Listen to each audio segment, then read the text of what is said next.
Hello, it's a very dreary, depressing April 25th, 2017 with the rain coming down.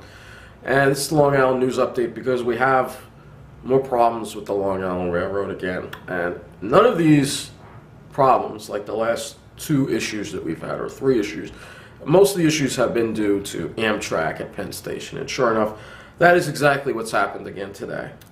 There's a power issue in one of the East River tunnels with the Amtrak. From what I understand, it's mainly affecting the overhead wires. It's an outage, and it is resulting in cancellations and delays. And it's even worse for New Jersey Transit, which is having 60-minute delays right now. According to New Jersey Transit, it says Northeast Corridor, North Jersey Coastline, RVL and Midtown Direct trains are subject to 60-minute delays, and these delays are expected to escalate due to Amtrak overhead wire problems between the yard and Penn Station, New York, in the East River tunnels. So once again, Amtrak has had another failure. It is clear that Amtrak is not maintaining their stuff over there, and it has now gotten to the point where the MTA and the Long Island Railroad are probably going to sue Amtrak over these delays, and I honestly think it has reached a point where the Long Island Railroad, MTA, must take control over it. I think Amtrak needs to be out of Penn Station, all right? They operate the least amount of trains out of Penn Station, yet control the place. I think that MTA needs to take over for the Long Island Railroad portion of it, and New Jersey Transit needs to take over for the New Jersey Transit side of things. And Amtrak should just be, subject to, basically, Amtrak operates on Metro North tracks, and that kind of layout would be in Penn Station. Amtrak would no longer have any authority at Penn Station anymore. I think that, when you take a look at Metro North, they don't have these problems because the MTA controls Grand Central.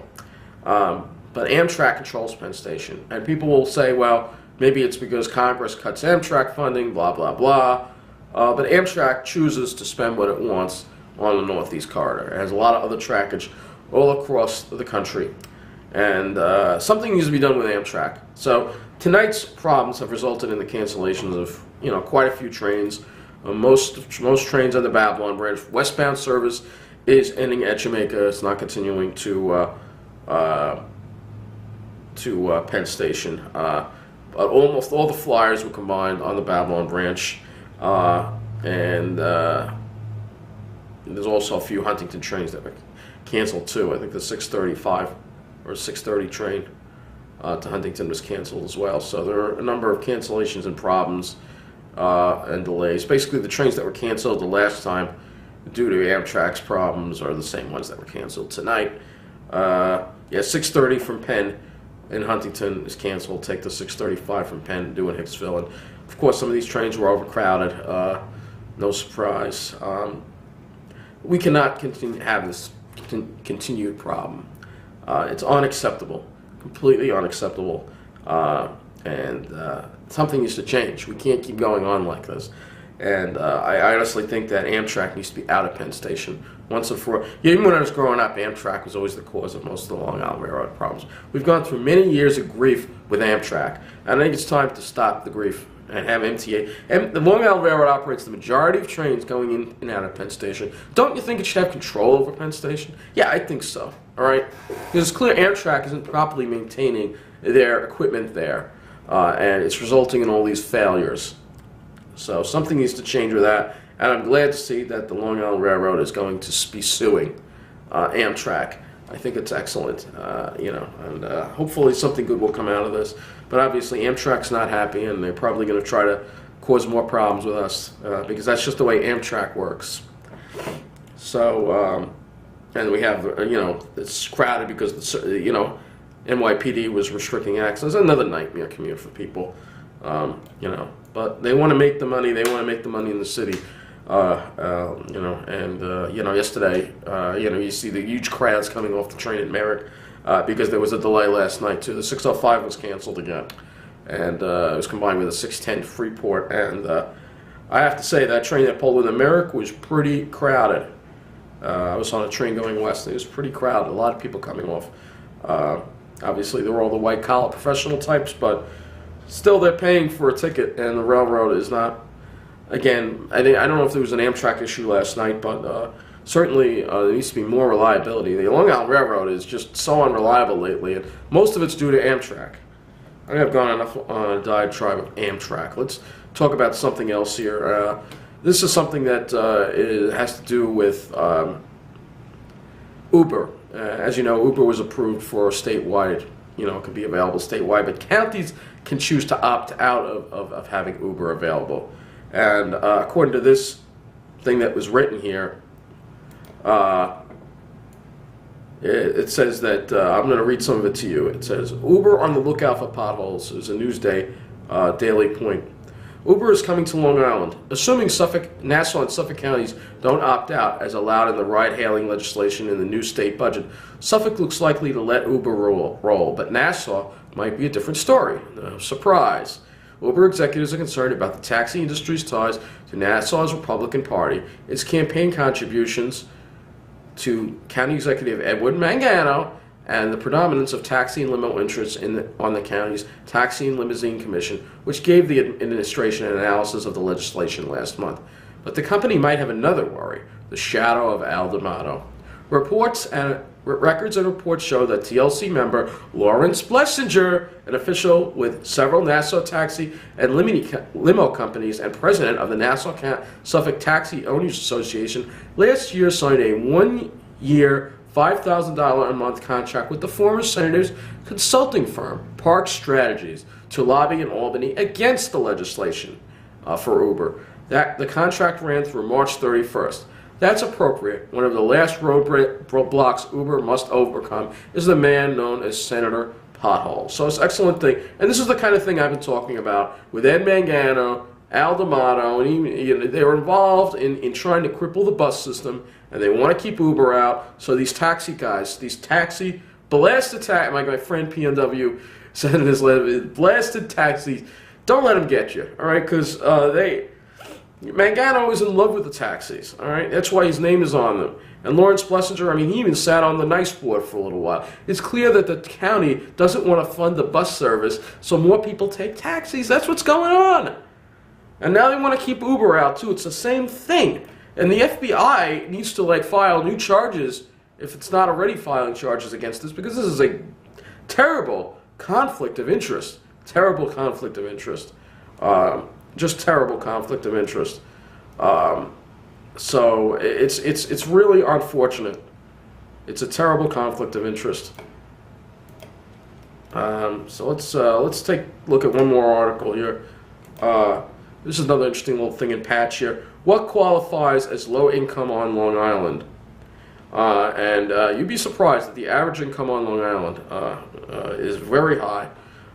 It's no secret Long Island is more expensive than other areas, but how much more expensive is it? If your family's income is less than 6 figures and you are living on Long Island, you are below the median family income. That's right. If you're making less than 6 figures, you're considered poor. And this is according to the Department of Housing and Human Development HUD data that was released earlier this month. The 2017 median family income, drum roll please, is estimated to be $110,800 in Nassau and Suffolk counties, all right, which is way above the national average of $68,000, according to HUD.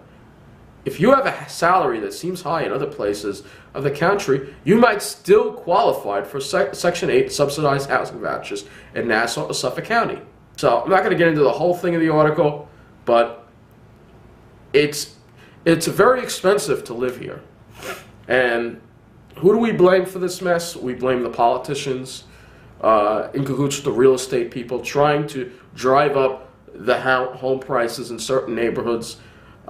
We blame them for the taxes that are way too high, all these layers of government that need to be consolidated, like school districts, and just rampant corruption.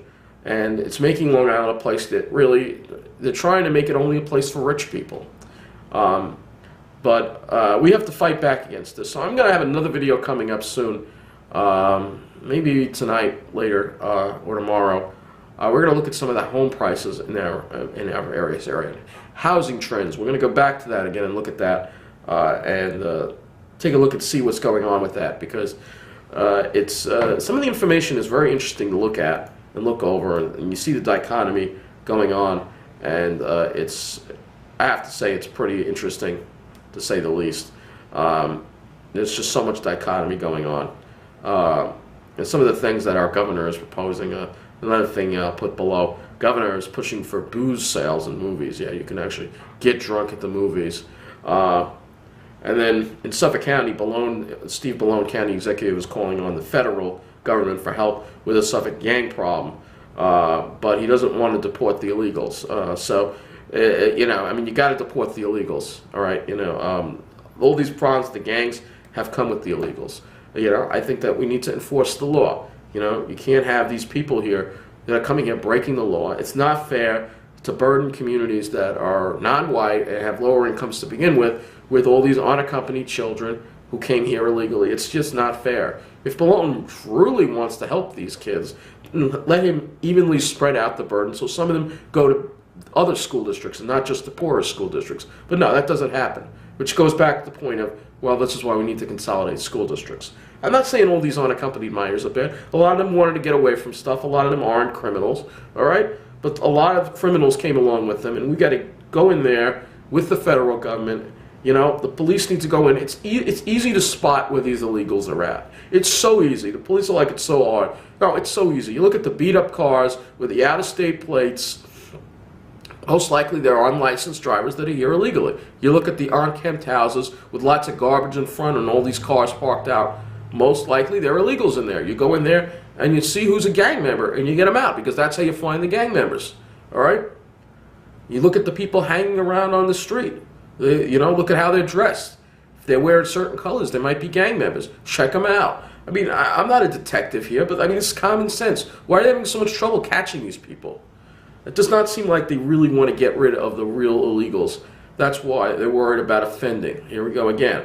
No, unfortunately, we don't have to worry. We shouldn't have to worry about offending people. When it comes to enforcing the law, we have to enforce the law of the land. So there's a lot going on. So I figured that's what I figured update you on the train problems and various things. NICE has changed the N80 schedule. I don't even know if they're calling it the N80 again. Maybe it's using a big bus again. I know they said it was going to be a mini bus. They changed it because they weren't allowing enough running time. No surprise. And also that, I think I brought it up that the N1 is running on weekends now. He saved that, but these cuts are terrible. The rest of these cuts are still terrible. I told you that most of them need to be restored, but unfortunately, without the additional funding from the county, that's just not happening. And then we're stuck in this dreary weather pattern. We have a blocking Atlantic ridge again that's keeping us in a stall front syndrome. So we're not going to be seeing the sun for a while, and it's been very dreary, and it sucks, but that's what it is, especially with the climate changing. There are people on the right that don't believe in that either. I believe in climate change, and I don't think we have anything to lose by giving up fossil fuels like some other people. If we give up fossil fuels, we save money. We keep more of our money in the country instead of sending it to the Middle East. We put less carbon dioxide into the air. But hey, it just seems to make too much sense, I guess, for some people on both sides of the aisle. That's it. Take it easy.